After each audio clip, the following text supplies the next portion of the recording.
Should you use your savings to pay down your mortgage debt, or should you use that to buy investment properties? That's what we're going to cover in this video. Now, if you're someone who's afraid of taking on more debt to buy investment properties, thinking that it's a burden to you, watch till the end, because I'm doing a side-by-side comparison of what would happen if you paid down your mortgage debt as to buying more investment properties. We're comparing both scenarios side by side. Hi, for those of you who don't know me, my name is Jathu Srikandan. I'm a buyer's agent for property investors, and I buy properties all around Australia using a data-driven approach. So if you want to work with me, go to my website, Property Framework, buyersagency.com.au, and book a session with me there. Now, when I first came to Australia as a migrant, I had family who had settled in Australia. Now, these were uncles and aunties who had come here 20 to 30 years ago, and they had already settled in Australia. Now, the thing I noticed about them was that they all had a principal place of residence which was fully paid off, because they were really focused on paying down the debt on their principal place of residence, but they did not have any investment properties.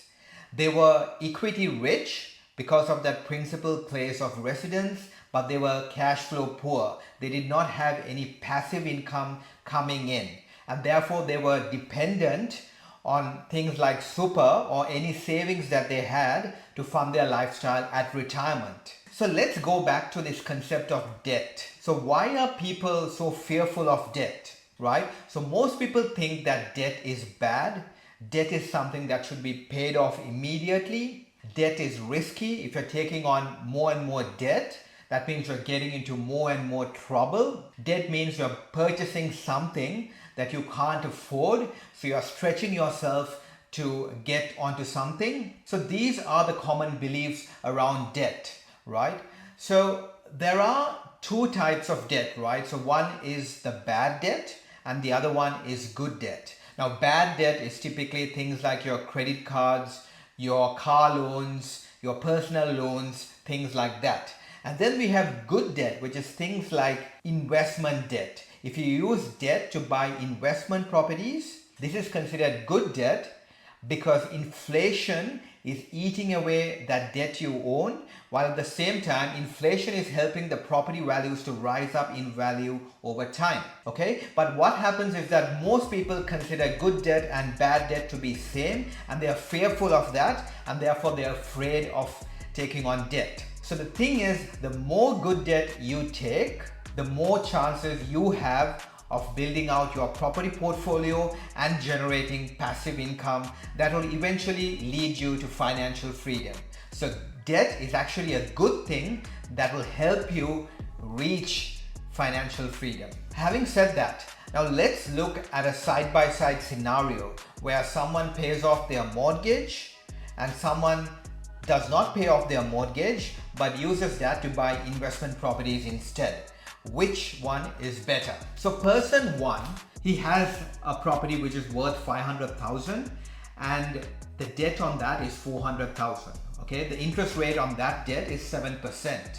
So what he does is that every year he makes 50,000 of additional payments on top of the principal and interest repayments, right? So every year, because he's paying $50,000 in additional repayments, that's at a 7% interest rate, right? So he's saving on interest by around 3,500 a year. So that's being saved.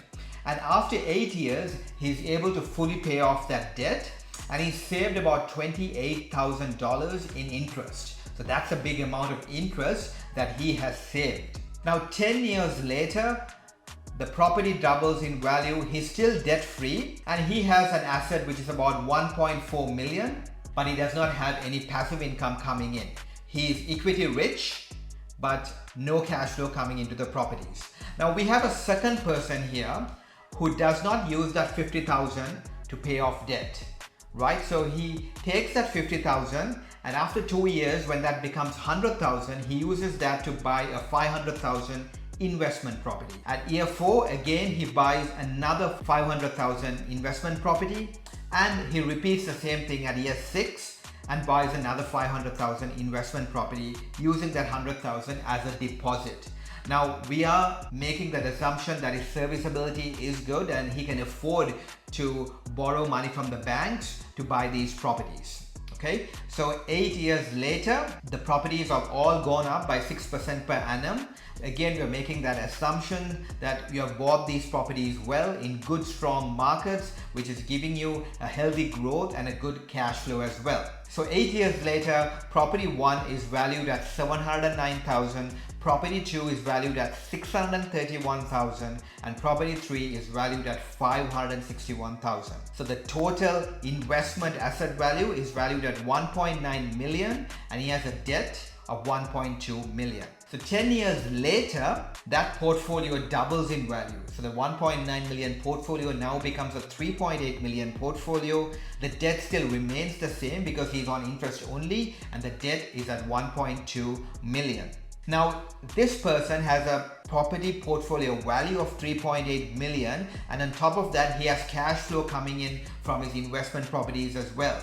The rents will be much higher than all the expenses, so he will be cash flow positive and he has some funds coming through as well. So when you look at both scenarios, in scenario 1, you have 1.4 million debt free, whereas here you have 3.8 million with a 1.2 million debt and cash flow coming in, which is set to be improving year after year, right? So in this second scenario, you can see that the inflation has caused the property values to go up in value and it has just eaten away that debt amount, right? So you can see the second person is in a much better situation than the first person.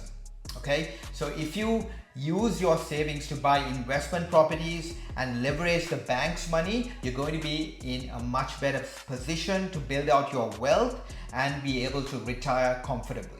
So that was the idea for this video, guys. This video was not very technical, similar to the other videos I have done. It just goes back to the fundamentals. We're going back to the basics of property investing and why we get into property investing in the first place. So if you're someone who's afraid of debt, I hope you got some value in this video and would consider property investing. And that's it from me today, guys. I hope you found this video useful. Please like and subscribe to the channel and I'll see you in my next video.